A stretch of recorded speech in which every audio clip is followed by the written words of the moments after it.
Magandang araw sa lahat. Tara, basa na tayo nating libro guys. Magandang balita, Biblia. Today is 02 July 2024. Nandito tayo sa aklat ng Jeremiah chapter 49. Pagkasabayan ako ng basa guys para pare-pareho tayo dito matuto. Ang hatol ni Yahweh sa Amon. Jeremiah chapter 49 verse 1. Tungkol naman sa mga Amonita, ganito ang sinasabi ni Yahweh.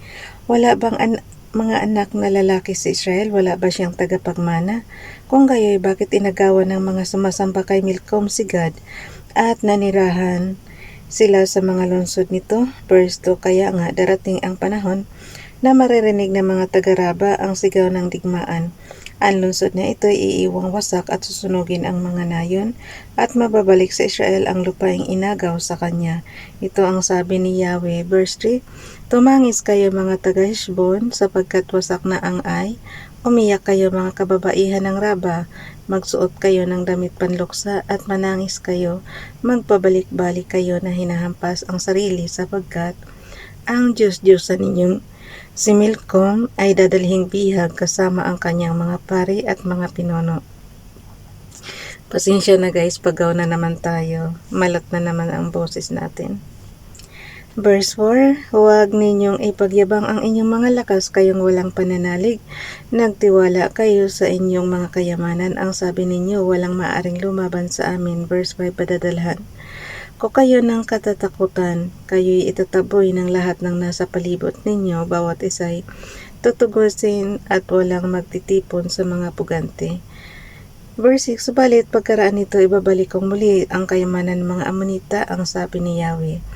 Ang hatol ni Yahweh sa Edom. Verse 7, tungkol sa Edom, ito ang sabi ni Yahweh na makapangyarihan sa lahat. Wala na bang masumpungang marunong sa Timan?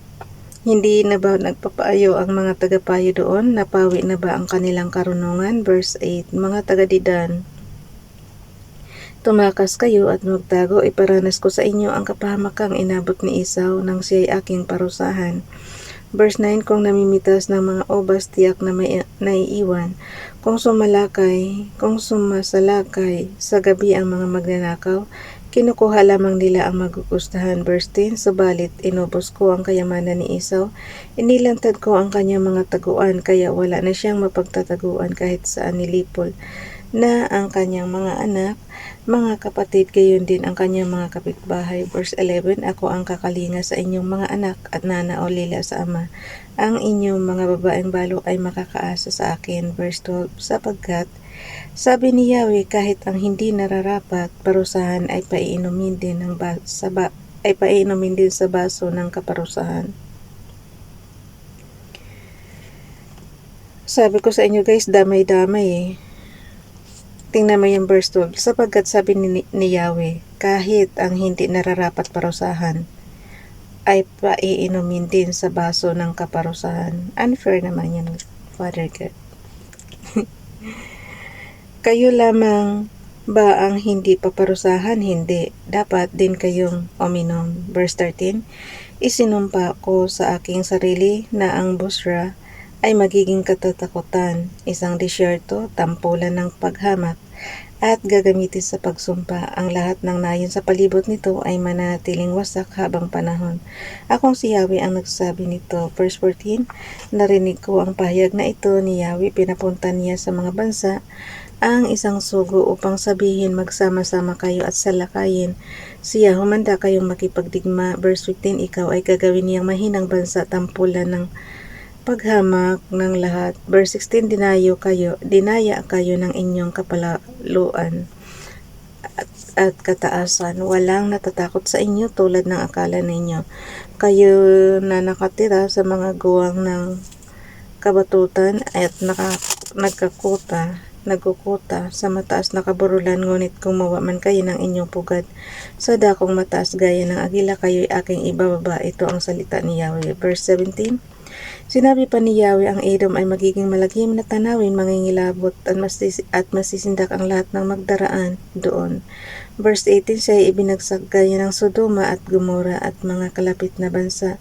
Walang sinumang maninirahan doon. Verse 19, masdan ninyo tulad ng liyong nanggagaling sa kagubatan ng Jordan at patungo sa luntiang pastulan. Hahabulin ko ang mga taga-Edom at sila'y magtatakbuhan.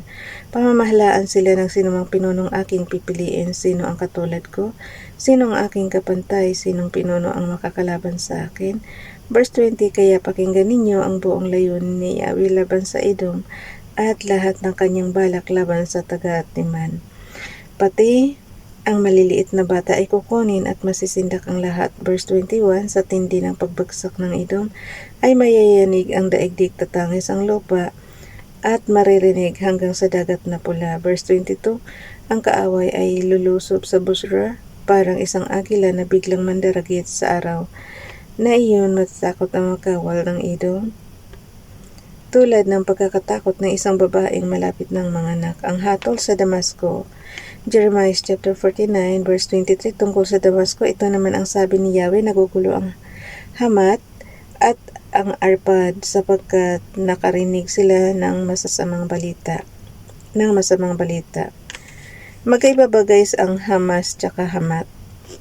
Kasi yung ngayon 'di ba is Hamas yan, yung kaano ng Israel. Ulitin ko guys ang hatol sa Damasco, verse 23. Tungkol sa Damasco, ito naman ang sabi ni Yahweh, nagugulo ang Hamat at ang Arpad sapagkat nakarinig sila ng masamang balita. Hindi sila mapalagay dahil sa pag-aalala, sila'y tila nag-aalimpuyong dagat. Verse 24. Natakot ang Damasco at tumakas, sinaklot siya ng pangamba gaya ng pagdaramdam ng isang babaeng manganganak. Verse 25, napakalungkot ngayon ng bayang dati, puspos ng galak at awitan, ang dating masayang bayan. Verse 26, kaya nga mabubuwal sa kanyang lansangan ang mga binata at magiging malamig na bangkay ang lahat ng kanyang mandirigma sa araw na iyon. Verse 27, tutupukin ko ang pader ng Damasco maging ang mga palasyo ni Haring Ben-Hadad. Ang hatol sa lipi ni Kedar at sa lungsod ng Hazor. Verse 28, tungkol sa Kedar at sa mga kaharian ng Hazor na nasakop ni Haring Nebukadnezar ng Babylonia. Ganito ang sabi ni Yahweh, magbangon kayo.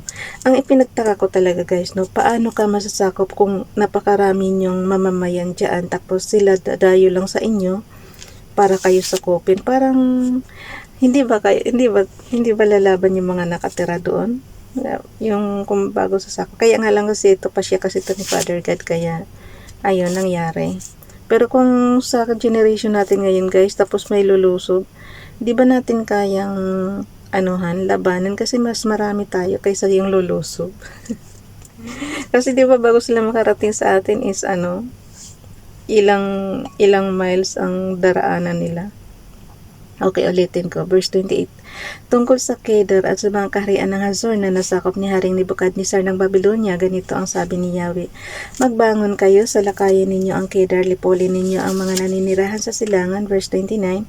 Kunin ninyo ang kanilang mga tulda at mga kawan, ang mga kortina, ang mga kasangkapang naroon at ang mga kamilyo. Sabihin ninyo sa mga tao nakakapangilabot sa lahat ng dako. Verse 30. Kayo mga taga-Hazor, tumakas kayo at lumayo. Baliktad, no? Yung kung sino pa yung nakatira doon, tataka. Sila pa yung aalis. Verse 30, kayo mga taga-Hazor, tumakas kayo at lumayo, magtago kayo sa mga liblib na lugar sapagkat may balak laban sa inyo si Haring Nebukadnezar ng Babylonia. May nabuo na siyang layunin laban sa inyo, sabi ni Yahweh. Verse 31, bumangon kayo at salakayin ang inyo isang bansang namumuhay na payapa at sagana na walang kandado, ang mga pintuang bayan at nag-iisang namumuhay. So, dapat pala guys, kandaduhan natin yung bansa natin. Verse 32, sasamsamin ang kanilang mga kamilyo at mga baka pangangalatin ko sa disyerto ang mga nagpuputol ng buhok, darating ang kapahamakan sa lahat ng panig, sabi ni Yahweh. Verse 33, magiging tirahan ng mga asong kubat ang Hazor at ito'y mananatiling tiwangwang, wala ng taong maninirahan doon o makikipamayan sa kanila. Bilisan na natin guys at talagang sobrang pawis na ako. Ang hatol sa Elam, verse 34, tinanggap ni Propeta Jeremiah.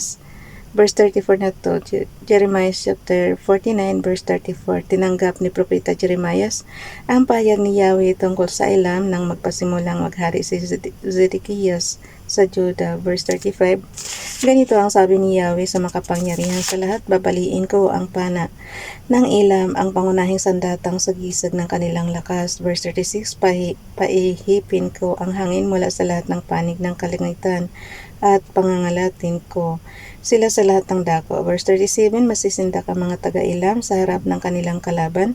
Padadalhan ko sila ng kapahamakan dahil sa matinding galit ko. Ipadadala ko sa kanila ang tabak hanggang malipol silang lahat. Verse 38, at itatayo ko sa ilam ang aking trono. Lilipolin ko ang kanilang hari at mga pinuno. Verse 39, ngunit darating din ang panahon na ibabalik ko ang kayamanan ng ilam. Akong si Yahweh ang nagsabi nito. Bukas na itong chapter 50 guys at ako'y magpupunas na ng aking pawis. Grabe ng pawis, sobrang init talaga. Bye everyone, God bless.